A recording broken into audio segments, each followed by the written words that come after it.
എല്ലാ പ്രേക്ഷകർക്കും ഇന്നത്തെ തിരുവചന സന്ദേശത്തിലേക്ക് സ്നേഹപൂർവ്വം സ്വാഗതം. ഞാൻ പാസ്റ്റർ ബിനോയ് ജേക്കബ്. നമ്മൾ ഇന്ന് ചിന്തിക്കുന്നത് ഇടയനെക്കുറിച്ചാണ്. ഇടയനും ആടുകളും തമ്മിലുള്ള ബന്ധത്തെക്കുറിച്ചാണ്. പുതിയ നിയമവുമായി ബന്ധപ്പെടുത്തുകയാണെങ്കിൽ 23-ാം സങ്കീർത്തനത്തിലെ ചില യാഥാർത്ഥ്യങ്ങൾ നമ്മൾ ഇന്ന് കണ്ടെത്തുകയാണ്.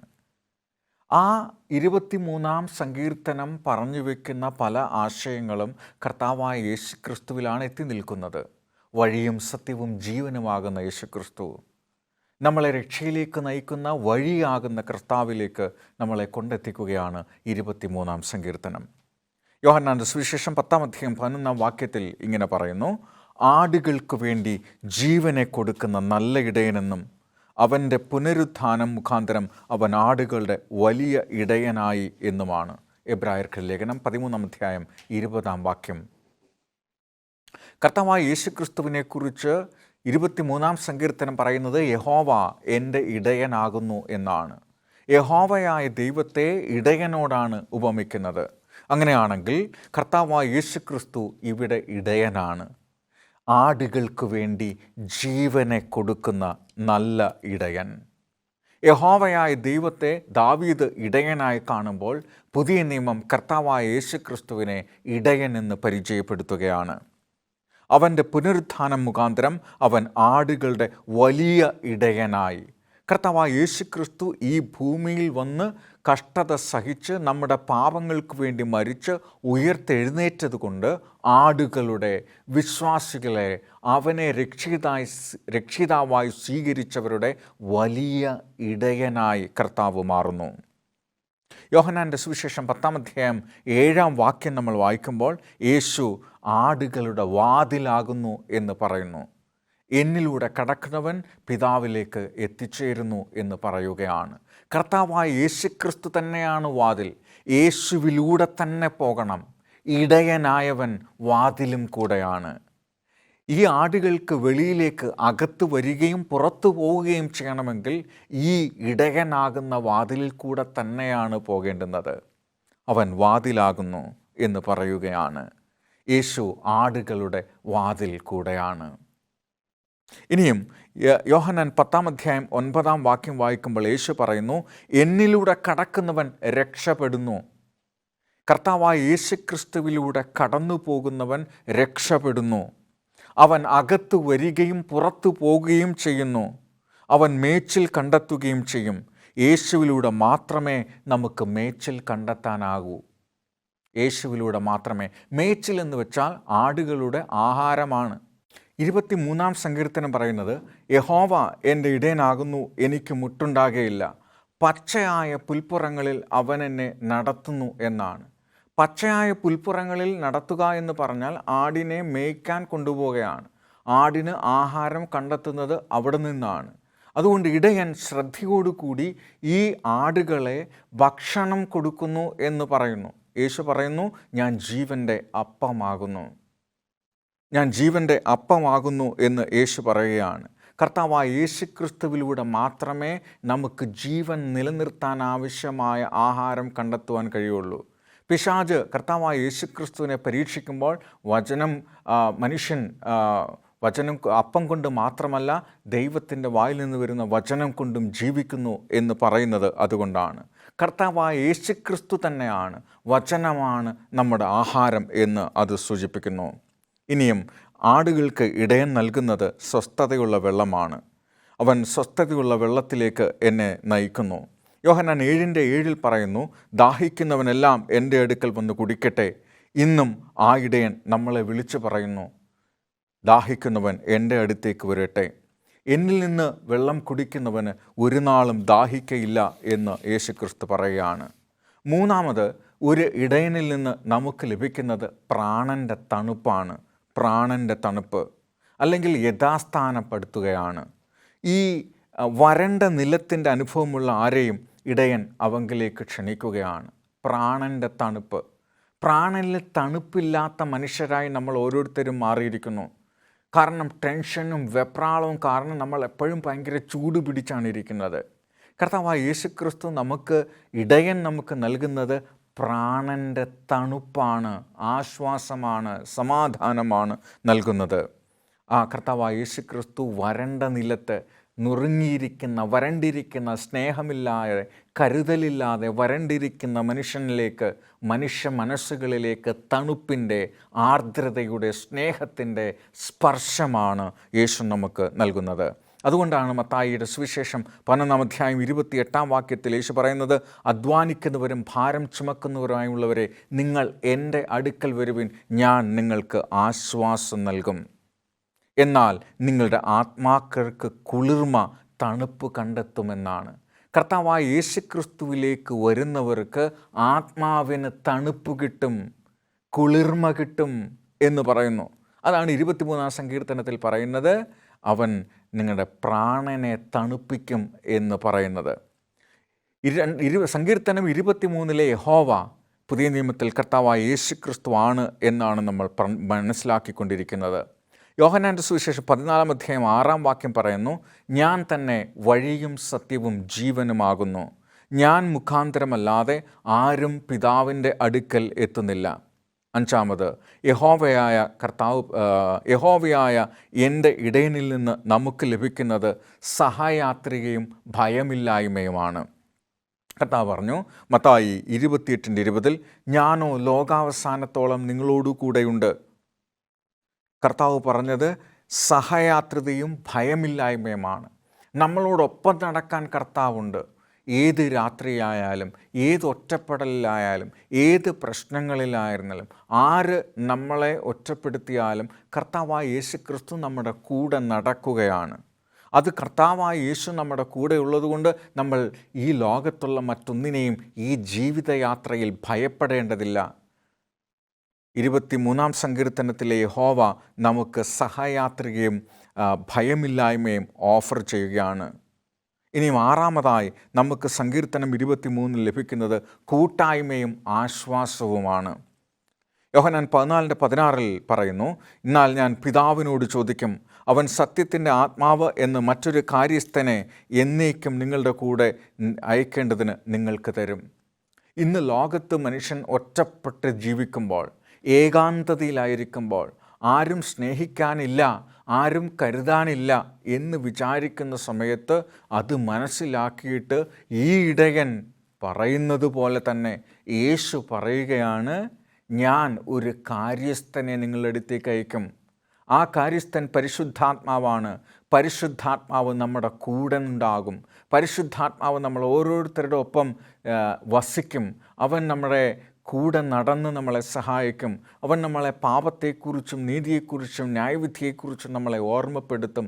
പരിശുദ്ധാത്മാവിൻ്റെ കൂട്ടായ്മ, പരിശുദ്ധാത്മാവിൻ്റെ ആശ്വാസം നമുക്ക് ലഭിക്കും. ഇന്ന് കൂട്ടായ്മ ആർക്കും ലഭിക്കാത്തൊരു കാര്യമാണ്. ഞങ്ങൾ താമസിക്കുന്ന വീടിൻ്റെ അടുത്ത് ഒരു മനുഷ്യനുണ്ടായിരുന്നു. അദ്ദേഹം എപ്പോഴും ദേവാലയത്തിൽ പോകുമ്പോൾ ഇങ്ങനെ വെപ്രാളപ്പെട്ട് നടന്നാണ് പോവുക. അപ്പോൾ ആരെങ്കിലും അദ്ദേഹത്തോട് ചോദിക്കുകയാണ്, അച്ഛാ എവിടെ പോകുന്നു എന്ന് ചോദിച്ചാൽ അദ്ദേഹം പറയും, കൂട്ടാഴിമതിക്ക് പോവുകയാണെന്ന്.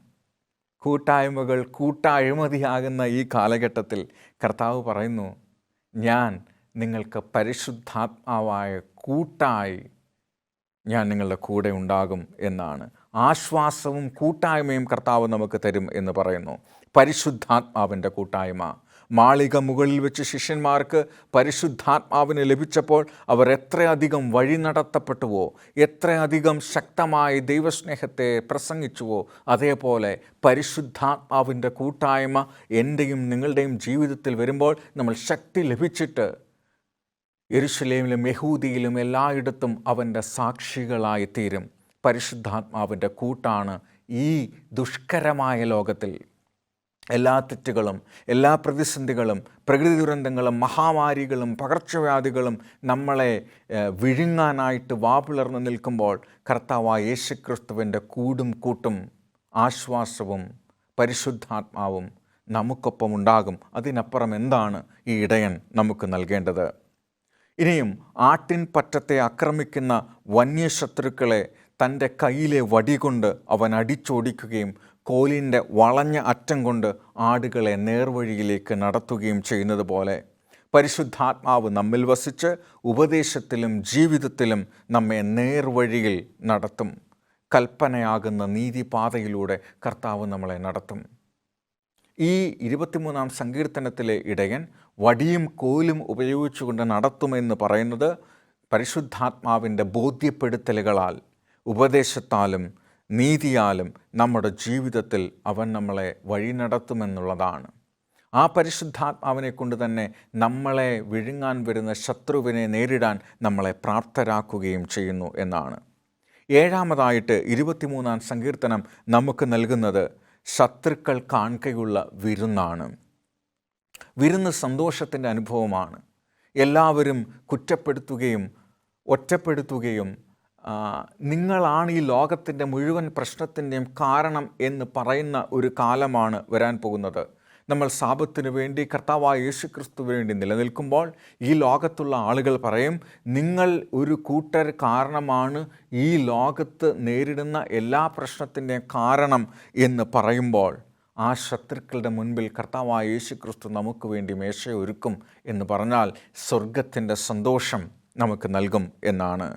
അതുകൊണ്ടാണ് പറയുന്നത് 2 കൊരിന്ത്യർ 2:14, എന്നാൽ ക്രിസ്തുവിൽ നമുക്ക് ആണ്ടുതോറുമുള്ള ഉത്സവവും സന്തോഷവുമല്ല, പ്രത്യുത നാൾതോറുമുള്ള ജയോത്സവമാണ്. നമ്മളുടെ ശത്രുക്കളിന് മുമ്പിൽ കർത്താവായ യേശുക്രിസ്തു ജയോത്സവമായി ഓരോ ദിവസവും നടത്തും എന്നാണ് പറയുന്നത്. ക്രിസ്തു നമ്മളെ ജയോത്സവമായി നടത്തും. 23-ാം സങ്കീർത്തനത്തിൽ ശത്രുക്കളുടെ മുൻപാകെ ഇടയൻ നമുക്ക് മേശ ഒരുക്കുമെന്ന് പറയുന്നത് കർത്താവായ യേശുക്രിസ്തു ഓരോ ദിവസവും നമ്മളെ ജയോത്സവമായി നടത്തുമെന്നുള്ള ഉറപ്പാണ്. യോഹന്നാൻ 15:1 എൻ്റെ സന്തോഷം നിങ്ങളിലിരിപ്പാനും നിങ്ങളുടെ സന്തോഷം എന്നിൽ പൂർണ്ണമാകുവാനും ഞാൻ ഇത് നിങ്ങളോട് സംസാരിക്കുന്നു എന്ന് പറയുകയാണ്. കർത്താവായ യേശുക്രിസ്തുവിൻ്റെ സന്തോഷം നമ്മളിലിരിക്കാനും യേശുവിൻ്റെ സന്തോഷം നമ്മളിൽ പൂർണ്ണമാകുവാനുമാകാണ് കർത്താവ് ഈ സന്തോഷം നമുക്ക് നൽകുന്നത്. നമുക്ക് ശത്രുക്കളുടെ മുമ്പാകെ മേശയൊരുക്കുന്നത്. കർത്താവായ യേശുക്രിസ്തുവിൻ്റെ സന്തോഷം നമ്മളിൽ നിറയണം. യേശുവിൻ്റെ സ്വഭാവം നമ്മളിൽ പൂർണ്ണമാകണം. യേശുവിൻ്റെ സന്തോഷം നമുക്ക് പൂർണ്ണമായി അനുഭവിക്കാനും തിരിച്ചറിയാനും കഴിയണം. അതിനാണ് ഈ 23-ാം സങ്കീർത്തനത്തിലെ യഹോവയായ ഇടയൻ നമ്മളെ ഇത്തരത്തിൽ നയിക്കുന്നത്. യേശുക്രിസ്തു മുഖാന്തരമുള്ള സന്തോഷമാണ് പാപത്തിന് മുമ്പുള്ള നമ്മുടെ എല്ലാ ആശങ്കകളിൽ നിന്നും ശിക്ഷയുടെ ഭീതിയിൽ നിന്നും ഈ ഇടയൻ നമ്മളെ സംരക്ഷിച്ച് അവൻ്റെ ജീവനെ കൊടുത്ത് നമ്മളെ വിലയ്ക്ക് വാങ്ങി അവൻ്റെ സ്നേഹത്തിൻ്റെ സുരക്ഷിതത്വത്തിൽ കാത്തുപരിപാലിക്കുകയാണ്. ഒരിടയൻ തൻ്റെ ആടിനെ പരിപാലിക്കുന്നത് പോലെ കർത്താവ് നമ്മളെ പരിപാലിക്കുന്നു എന്നാണ് ഇത് സൂചിപ്പിക്കുന്നത്. ഇനി വിരുന്നിനോട് ചേർന്ന് 2 കാര്യം കൂടെ നമുക്ക് ലഭിക്കുന്നു. ഒന്ന് അഭിഷേകവും പാനപാത്രത്തിൽ നിറഞ്ഞു കവിയുന്ന അവസ്ഥയും നമുക്ക് ലഭിക്കുന്നു. 1 യോഹന്നാൻ 2:27 പറയുന്നത്, അവനാൽ പ്രാപിച്ച അഭിഷേകം നിങ്ങളിൽ വസിക്കുന്നു, അവൻ്റെ അഭിഷേകം തന്നെ നിങ്ങൾക്ക് സകലവും ഉപദേശിച്ചിരിക്കുന്നു.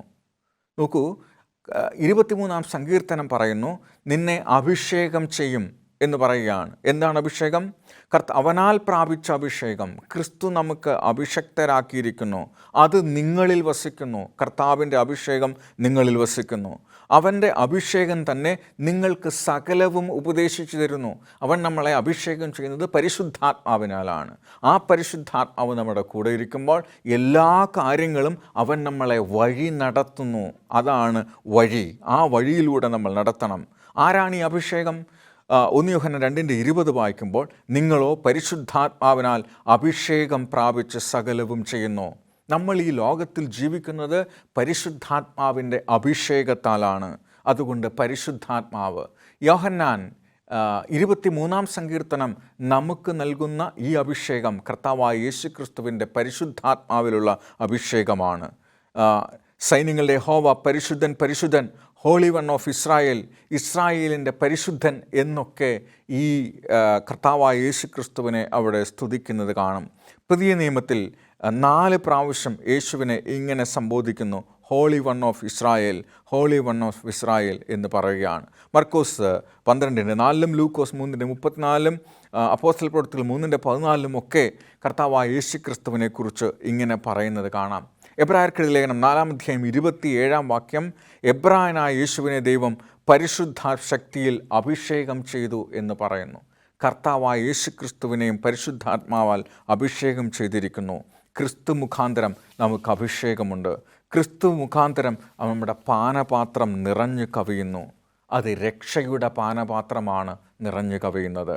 സങ്കീർത്തനം 111:13 രക്ഷയുടെ പാനപാത്രം അവൻ നമുക്ക് നൽകിയിരിക്കുന്നു. ശത്രുക്കൾ മുമ്പാകെ മേശ മാത്രമല്ല, അവൻ നമ്മളെ അഭിഷേകം ചെയ്യുന്നു. അവൻ നമുക്ക് നിറഞ്ഞു കവിയുന്ന പാനപാത്രം നൽകുന്നു, രക്ഷയുടെ പാനപാത്രം. ഈ ലോകത്ത് നമ്മളെ ആരും രക്ഷിക്കാനില്ലാതിരിക്കുമ്പോൾ സ്വന്തം ജീവനെ കൊടുത്ത് കർത്താവ് നമ്മളെ രക്ഷിക്കുന്നു. അതുകൊണ്ടാണ് കർത്താവായ യേശുക്രിസ്തു ഒരുപക്ഷെ പറഞ്ഞത്, ഈ പാനപാത്രം എങ്കിൽ നിന്ന് മാറ്റണമേ. അവൻ്റെ രക്തം കൊണ്ട് ആ പാനപാത്രത്തെ കർത്താവ് നമുക്ക് വേണ്ടി ആ വിഷമങ്ങൾ ഏറ്റുവാങ്ങി, എന്നിട്ട് രക്ഷയുടെ സന്തോഷം നിറച്ച് അവൻ നമുക്ക് നൽകിയിരിക്കുന്നു. ഈ ഇടയനെ നമ്മുടെ ഇടയനാക്കി നമുക്ക് കാണാൻ പറ്റുമോ? 23-ാം സങ്കീർത്തനം നമുക്ക് കാണിച്ചു തരുന്ന ഇടയൻ അത് കർത്താവായ യേശുക്രിസ്തു തന്നെയാണ് എന്നാണ് പറയുന്നത്. യഹോവ എൻ്റെ ഇടയനാകുന്നു, എനിക്ക് മുട്ടുണ്ടാകുകയില്ല. പച്ചയായ പുൽപ്പറങ്ങളിൽ അവൻ എന്നെ കിടത്തുന്നു, സ്വസ്ഥതയുള്ള വെള്ളത്തിനരികത്തേക്ക് എന്നെ നടത്തുന്നു. എൻ്റെ പ്രാണനെ അവൻ തണുപ്പിക്കുന്നു, തിരുനാമം നിമിത്തം എന്നെ നീതിപാതകളിൽ നടത്തുന്നു. കൂരിരുൾ താഴ്വരയിൽ കൂടി നടന്നാലും ഞാനൊരു അനർത്ഥവും ഭയപ്പെടുകയില്ല. നീ എന്നോടുകൂടെ ഇരിക്കുന്നുവല്ലോ, നിൻ്റെ വടിയും കോലും എന്നെ ആശ്വസിപ്പിക്കുന്നു. എൻ്റെ ശത്രുക്കൾ മുൻപാകെ കാണെ നീ എനിക്ക് വിരുന്നൊരുക്കുന്നു.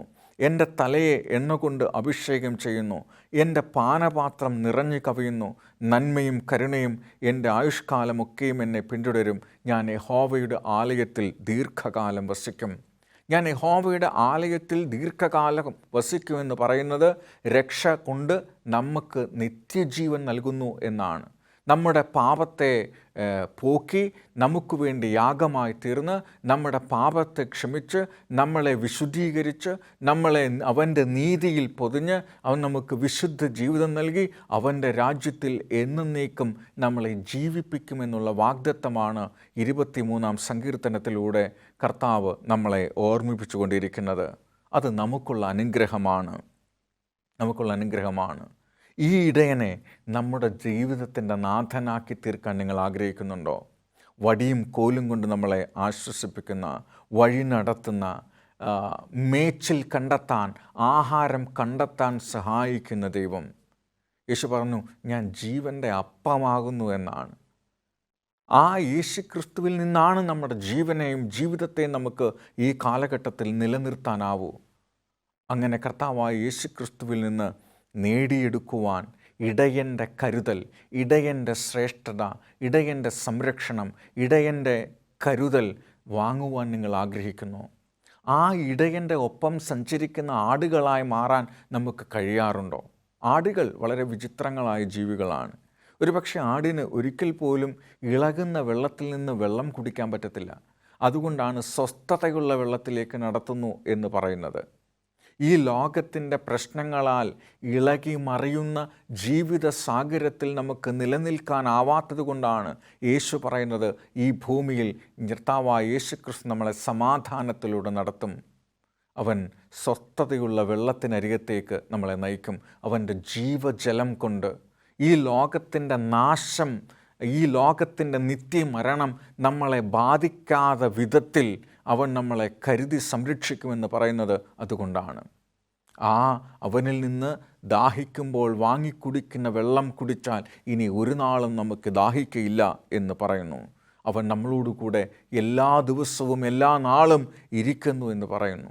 കർത്താവ് പറയുന്നതാണ്, ഞാൻ നിങ്ങളെ ഒരു നാളും അനാഥനായി വിടുകയില്ല എന്നാണ് പറയുന്നത്. ഇതൊക്കെ നമുക്ക് നൽകുന്ന അനുഗ്രഹങ്ങളാണ്. ഈ അന്ത്യകാലഘട്ടത്തിൽ വരാനിരിക്കുന്ന വലിയ പീഡനത്തെ നമ്മൾ നേരിടാൻ പോകുമ്പോൾ നമുക്ക് ദൈവം നൽകുന്ന സുരക്ഷിതത്വമാണ് 23-ാം സങ്കീർത്തനം പറയുന്നത്.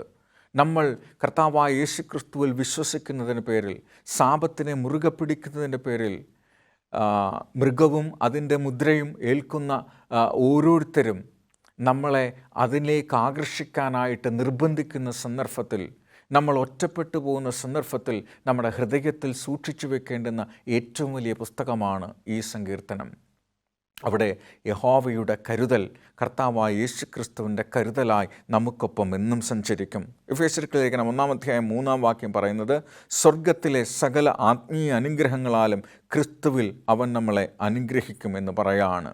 സ്വർഗത്തിലെ സകല ആത്മീയ അനുഗ്രഹങ്ങൾ കൊണ്ട് നമ്മൾ അവനെ ഇടയനായി കാണുമ്പോൾ, ആടുകൾക്ക് വേണ്ടി ജീവനെ കൊടുക്കുന്ന യേശുക്രിസ്തുവെന്ന വലിയ ഇടയനെ നമ്മുടെ ജീവിതത്തിൻ്റെ നാഥനായി നമ്മൾ അംഗീകരിക്കുമെങ്കിൽ സ്വർഗത്തിൻ്റെ സകല ആത്മീയ അനുഗ്രഹങ്ങൾ കൊണ്ടും അവൻ നമ്മളെ സംരക്ഷിക്കും എന്ന് കർത്താവായ യേശുക്രിസ്തു പറയുന്നു. നിങ്ങൾ ഈ സ്വർഗത്തിൻ്റെ ആത്മീയ അനുഗ്രഹങ്ങൾ നേടാൻ ആഗ്രഹിക്കുന്നുമുണ്ടോ?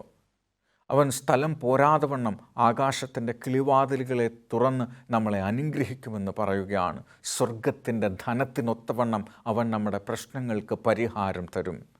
നമ്മുടെ പ്രപഞ്ചത്തിൻ്റെ സൃഷ്ടിതാവും പരിപാലകനുമായ ദൈവം അവൻ ഇടയനായി നമ്മൾ പറയുന്നതിന് മുമ്പ് നമ്മുടെ വിഷമങ്ങൾ അറിയുന്ന ദൈവം.